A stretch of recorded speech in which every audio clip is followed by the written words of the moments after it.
Hi, I'm Lauren. I'm Friday, and I'm here to talk to you once more about reviews. This is 10% luck, 20% skill, 15% concentrated power of will, 5% pleasure, 50% pain, and 100% reason to remember the name. So, some of you have watched the Y Rebels vlog for a while. You may remember last year when I spoke about reviews.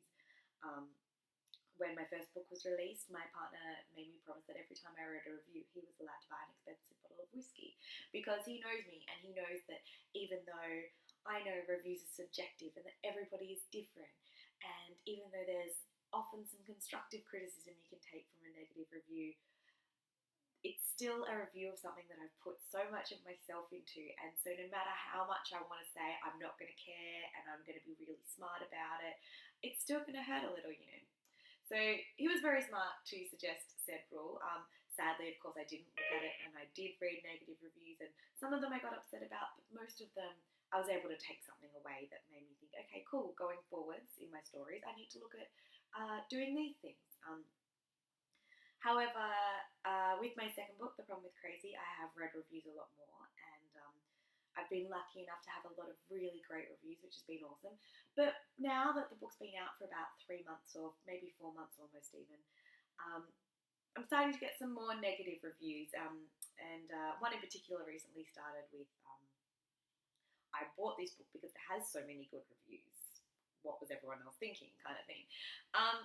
And that sort of sucked, and it really just, I don't know, I guess it just sort of dampened my passion for writing. Like, I haven't felt the drive to definitely get out there and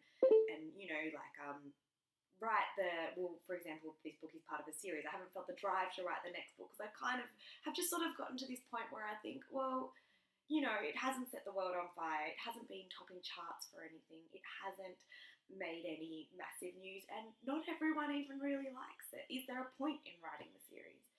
But this morning I got the best message, and it's just totally made my day, and I wanted to share it with you guys because it's on my mind. I got a message from this woman, and on Facebook, and I checked, and we have one Facebook friend in common, but that friend is Casey Quinn, who is an author of decidedly a lot more fame than myself. And so I looked at the message, and she just said that she was desperate to know when the sequel was coming out. She'd just finished reading The Problem with Crazy on a plane, and it really touched her, and it meant a lot to her. And there were some elements of the book which she personally connected with as well. For those of you who aren't aware, it is a book about Huntington's disease, so there's a serious illness sort of in play there. And I was just so honoured that she'd felt that she wanted to hunt me down and find out information about the next book. So I replied and just sort of told her, look, unfortunately I haven't written it yet, but later this year it will be released. I'm getting back into it, kind of thing.